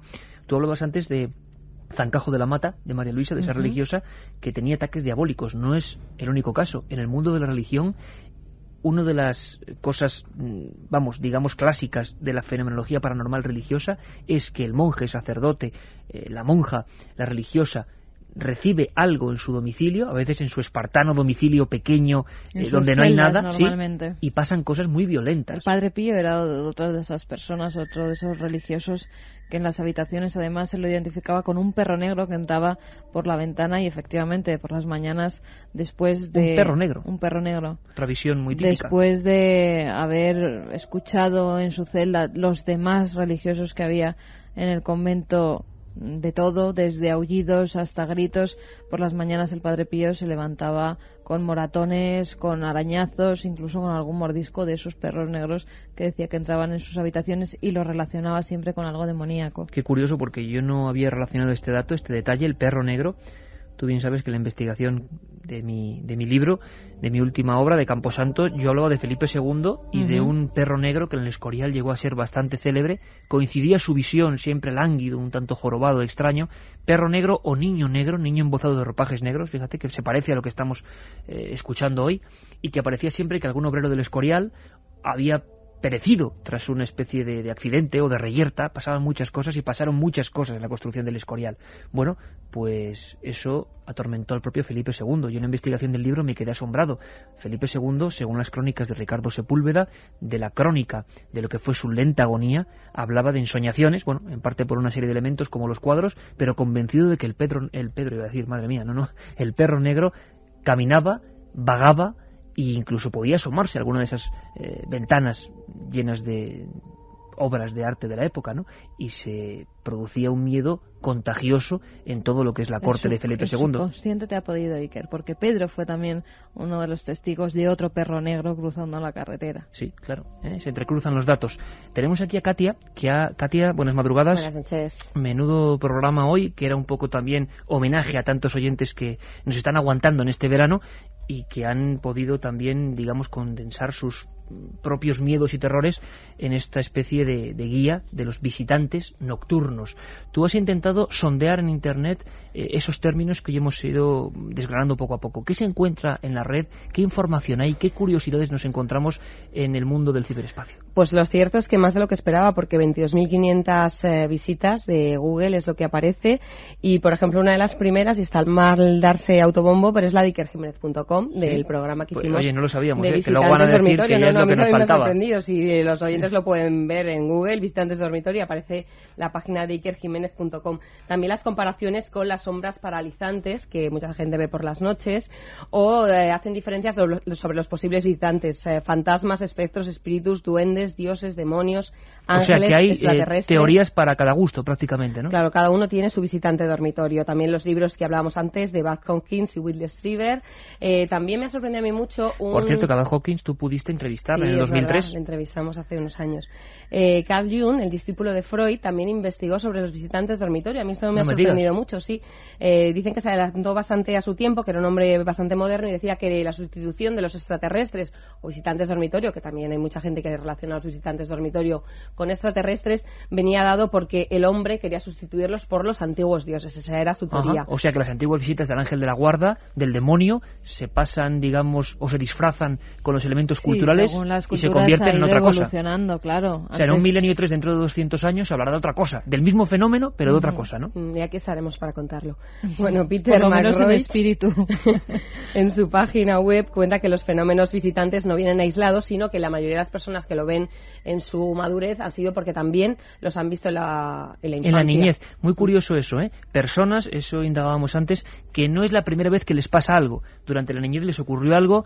A veces los encuentros de la niñez, sean del tipo que sean, vuelven al cerebro años después, cuando ha ocurrido un nuevo suceso. Es decir, hay un gran núcleo de gente que no le ha pasado nada ni le pasará nunca nada, y otro núcleo de gente que le ha pasado pues varias veces, ¿no? Repetitivo. Luego, así curioso, visitantes de dormitorio es una especie de inmobiliaria o casa de citas en China, de viviendas hechas con bambú. Suena muy lógico. Hay muchas referencias eróticas sobre visitantes de dormitorio. Con ese término. Y también un grupo murciano que se llama así Visitantes de Dormitorio. He escuchado algo de ellos también en internet y bueno, un grupo incalificable. Oye, sobre lo que es otro de los elementos que sin duda se ha convertido en el protagonista de esta noche, el amigo invisible de los niños, con ese mensaje de José de Valencia que nos ha dejado cao a todos por la visión de ese niño rubio que miraba a su hijo en la cuna.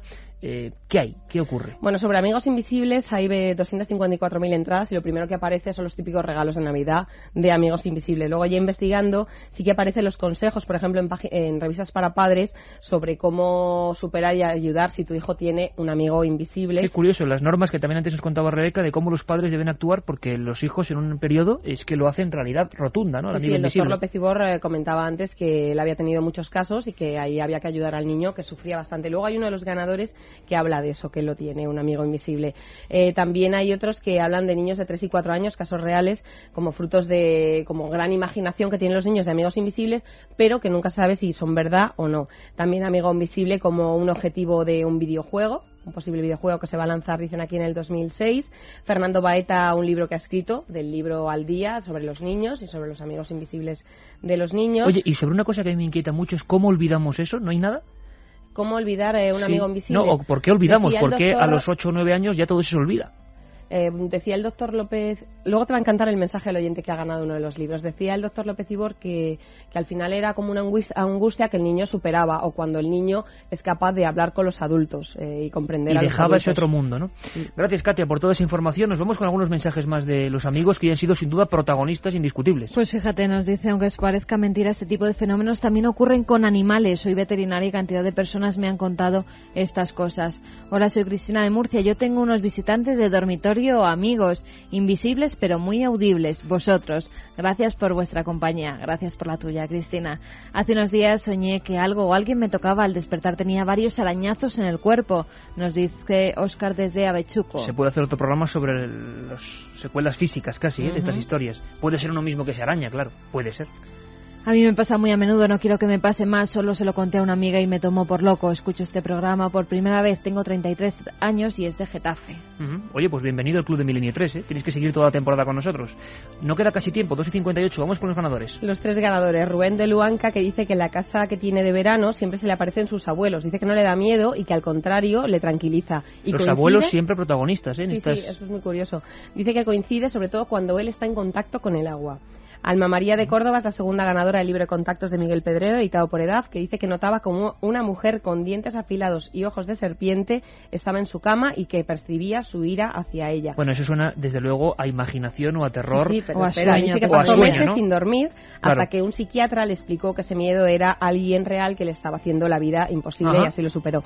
Y el lo tercer así, ganador, curioso. Jonás Martín, dice que tuvo un amigo invisible real, os lo juro, sufrí mucho porque mis padres me llevaron a diferentes especialistas y nadie me creía. Al cumplir 12 años pedí el deseo de que se fuera y ese día se despidió de mí. Curiosísimo, hoy hemos aprendido mucho con vosotros. Terrores nocturnos, la historieta de Zidane nos daba pábulo para hablar de todo este asunto. A las 10 volvemos el domingo, ¿no, Carmen? A las 10 aquí estamos con todos vosotros.